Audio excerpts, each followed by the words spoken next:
Aloha, how are you? Let's make sure we're in tune. We have an E, A, D, G, B, and an E. So what we're going to be looking at for this week is that we're pressing down really hard on all of these. One of the good ways to see that is when we do our spider exercises and we work them up, that each note is coming out audible and that we can hear them clearly, that you're playing in the middle of the frets and not on the actual fretting, but on the fret, going up like that. Just at your own pace, just make sure everyone has the same amount of time between. The purpose isn't to go fast, it's to kind of just make connection. It's gonna build. If you're having an issue with that third or fourth finger, we can do like a 3-4, 3-4, 3-4, 3-4, 3-4, 3-4, or just do individual strings at the end of your string. 1, 2, 3, 4, 3, 4, 3, 4, 1, 2, 3, 4, 3, 4, 3, 4. Something along those lines that'll help intensify that muscle strengthening. The chords for this week are going to be the E major and the D major. What we're going to do is we're going to see the D major as being on lighter gauge strings and then the E major being on heavier gauge strings. Each one of these is built out of notes that are composed of its 1, 3, and 5. In the key of E major, there are 4 sharps, F, C, G, and D. Therefore, we have E, F sharp, G, A, B. I get rid of the 2 and 4 and I'm left with E, G sharp, and B. When I put my first finger on this first fret on the G string, I sharpen it by going G, G sharp. If I went one more, it would be an A. So in the key of D, I'd be using that finger for the A. But in the key of E, I'd be playing a half step down for the key of G sharp. Long story short, you don't need to know all these confusing names, just where the fingies go, because that shape actually moves up and down the fretboard. Sometimes we use it with just open strings. Sometimes we use it in the secondary fingering position, move it up and use a bar chord. The bar chord just makes the nut move up, basically shortening the distance between this point and then the saddle down here. Between this point and the 12th fret, there are 12 minor seconds or half steps. What happens is when we organize these half steps, we get melodies, tones, chords. We'll find that the chords we're doing are just built out of the 1, 3, and 5. So back to what I was saying with having the E major, having the 1, 2, 3, 4, 5, getting rid of the 2, I'm just counting out what those notes could be. It's an easy way to remember that your finger could and should be a certain place. Hence, E major has 4 sharps. If I were to know E, F, G, A, B, C, D and not put any sharps there, when I played my 1, 3, 5, I would get E, G, and B. If I only played the E note, the B note, the E note, and then this G note, it would clearly sound minor. So, chicken or the egg, eventually you're gonna go, well, that sounds minor. I know that if I sharpen and flatten the third, which is the G, E, F, G, it becomes either major or minor. So with all these chords, that's how they work. And we're just gonna discuss that and talk about it. So with the E major, first finger on the first fret on the G string, making it a G sharp. Our second finger is gonna be playing the 5th, which is the B. E, F sharp, G sharp, A, B. E, G sharp, B. That's a G sharp, that's a B, and then this finger is gonna be playing an octave E. The lower one is your 6th string, the open. E, E, same note. Up high, we have a high E, so E, E, E.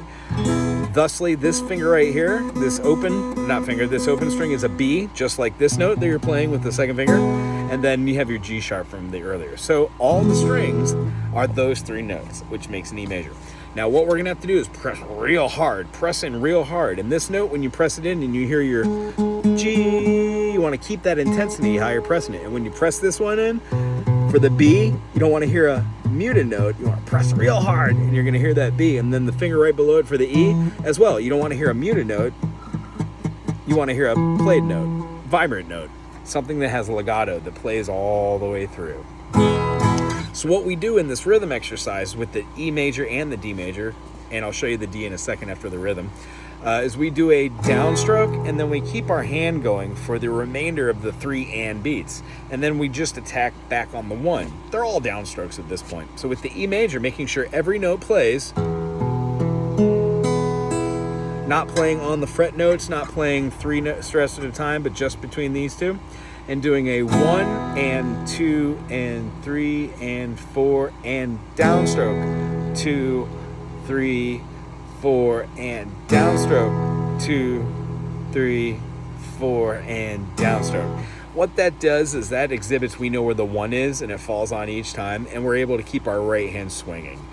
Inevitably, we're going to take the teeter-totter effect and do a 1 and 2 and 3 and 4, moving those fingers, but not stopping the right hand. What we have a tendency to do is when we play a chord, we have a tendency to want to stop the right hand and focus on the left. And what I'm trying to enforce is that when we focus on the left and the right hemispheres at a time, the right hand becomes dominant on its own without even knowing it, which you were able to do this. So if you could do this whole note, 1, 2, 3, 4, when you just speed that up, that becomes 8th notes. And when you triple that, that becomes 16ths. It all looks like this: 1 and 2 and 3 and 4. Now half note: 1 and 2 and 3 and 4. Now quarters: 1, 2, 3, 4. Now 8th notes: 1 and 2 and 3 and now 16ths: 1E and a 2E and a 3E and a maybe 34. 1E. And I can't do that because I haven't practiced to go that fast. But slower you go, the easier it does become. So the D major is going to be using your first finger on the 2nd fret. We're going to be putting our finger on the G string again, but it's not going to be on the 1st fret like the E major. It's going to be on the 2nd fret. The 2nd fret is going to have this A.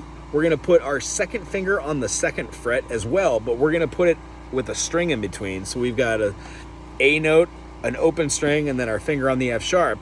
And because we're playing a D major and we have 2 sharps in D, F sharp, C sharp, don't worry about the C sharp, but D, E, F sharp, G, A, get rid of the 2 and 4, you've got D, F sharp, and A. That's an A, that's an F sharp, which means this finger is going to go on that 1 missing string for the D.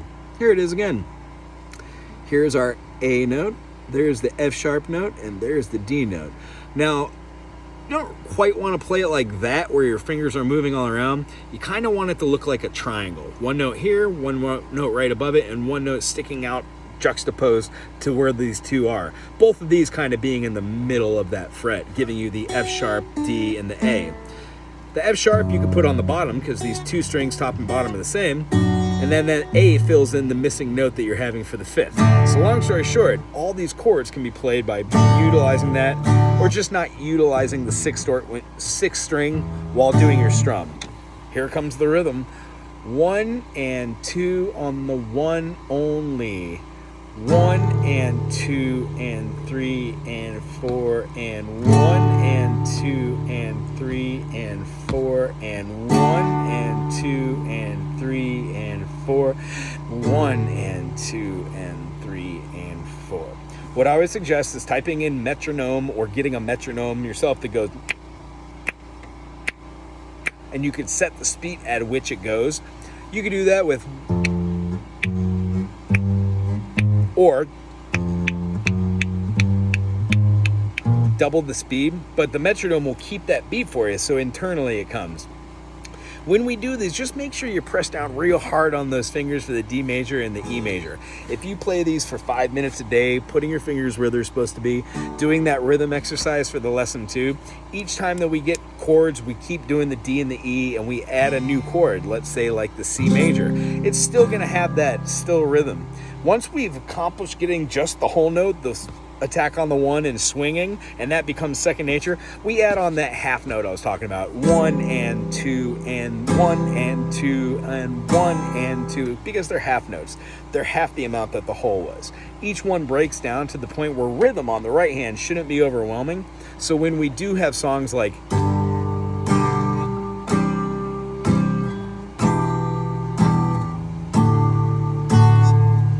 different chords, but it all has these quarter notes. These quarter notes are awfully slow, right? But what if I sped them up to down, up, down, up, down, up? Now they're 8th notes. They're a little faster, but the rhythm is still the same. These are 16th notes, but the rhythm still has that groove. That's what we're trying to accomplish by tying lesson 1 and lesson 2 together. I really enjoyed seeing you today. I'm looking forward to next week and seeing the progress. Go at your own pace though, and we'll work on 2 new sets of chords and 2 new concepts next week. Aloha.